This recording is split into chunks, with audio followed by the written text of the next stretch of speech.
The Fed is starting to home in on Ticketmaster and even more so on its parent company Live Nation. But what does this mean for us fans paying inflated prices for tickets? And will they be able to break these two companies up in some sort of antitrust lawsuit? That's what we're talking about here today, along with Mdou Moctar being stuck here in the US amid the coups that are taking place in Niger, and Arthur Verocai doing his first ever US tour. What's up, y'all? I'm Devon here again for Obligatory, bringing you another weekly roundup of music news for the week of August 4, 2023. Everything we talk about today, we got timestamps for it, so if you want to jump around, be my guest, but we will start with Ticketmaster's bitch ass. The U.S. Department of Justice is considering filing an antitrust lawsuit against Live Nation and its subsidiary Ticketmaster. Federal and state antitrust laws are violated when a company gets so big that they monopolize a market, or when supposedly competing companies come together to fix prices and agree not to undercut one another. And if on the losing end of litigation, that means they have to sell off a bunch of assets,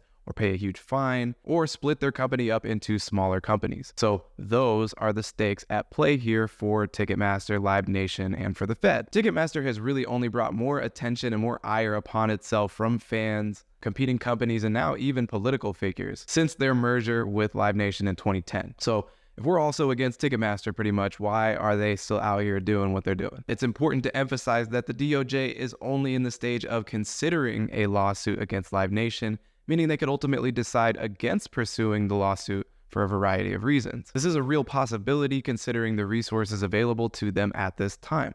Antitrust prosecutors are also currently engaged with companies like Google, Adobe, Apple, Visa, the merger between JetBlue and Spirit Airlines, so really some of the biggest companies on earth. And since their merger in 2010, Live Nation and Ticketmaster have effectively been under government oversight, which has forced them to sell off assets, license its ticketing software, and agreed to not force venues to use Ticketmaster. That settlement just expired in 2020 and is being extended through 2025. Now, I should add that this lawsuit will be completely aside from last year's Taylor Swift fiasco and other things like that have been getting headlines in recent years. And really, this seems to be more about the government saying that possibly Live Nation is getting too big for its own good, or the greater good, really, for us all. So will litigating against and ultimately splitting up these two companies bring back fair ticket prices for fans, or a better competitive market for other companies like SeatGeek? And will politicians ultimately come together from the right and the left to support this? Definitely remains to be seen, and you could imagine this is going to take a little time for us to get updates, but I imagine if there's really potential there for these two companies to split up, people will be really interested in that moving forward. The Nigerian psych rock singer-songwriter Mdou Moctar and his bandmates are stuck here in the US indefinitely after touring here in the summer, now that their homeland of Niger is experiencing a coup of a democratically elected president. It's a really bad but not entirely uncommon situation for West Africa in recent history. Representatives of the band released a statement that said, "As a result of the dangerous political climate, the three are unable to return to their homes and families. Borders in and out of the countries have been closed, along with financial institutions, and foreign nationals have left the country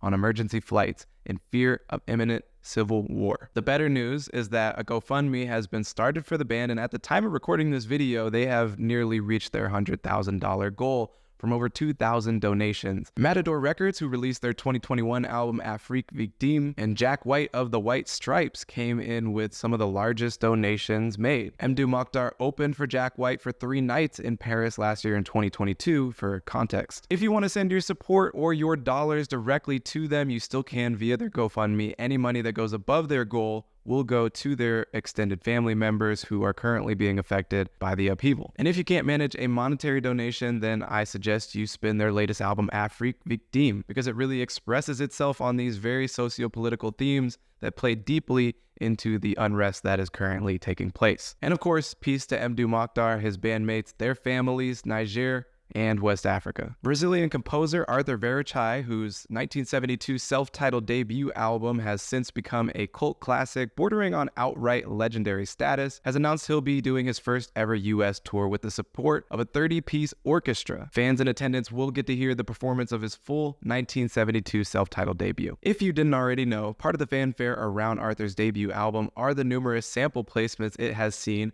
widely from hip-hop artists specifically, from MF Doom to Common, Currency, and Action Bronson. More recently, we've even seen Arthur working alongside bands like Bad Bad Not Good or Hiatus Coyote, so he's definitely outside, and now he's doing his first official US tour, and the tour is being presented by the Jazz Is Dead record label, the brainchild of Ali Shaheed Muhammad of A Tribe Called Quest and Adrian Young, who is a great jazz artist in his own right. They will be opening with a DJ set. Singer-songwriter Verocai and comedian-actress Samantha Schmutz will also be opening. They're going to be doing 2 shows in LA, one in NYC, one in the Chi, and one at the UC Theater in Berkeley, California. Is anybody watching this video going? If you had the opportunity to go, I just say I really, really wish I could. Because 1, it sounds like an amazing night, and 2, it sounds like a nice little slice of music history at the same time. Next up, we got some album announcements, some albums coming soon. Next week, we got Benny the Butcher and No Name dropping new albums, both of which I'm very excited to hear. Later this month, we got Genesis Owusu, OCs, Hozier, and as we get towards this September month, music just keeps getting better and better. There are so many potentially great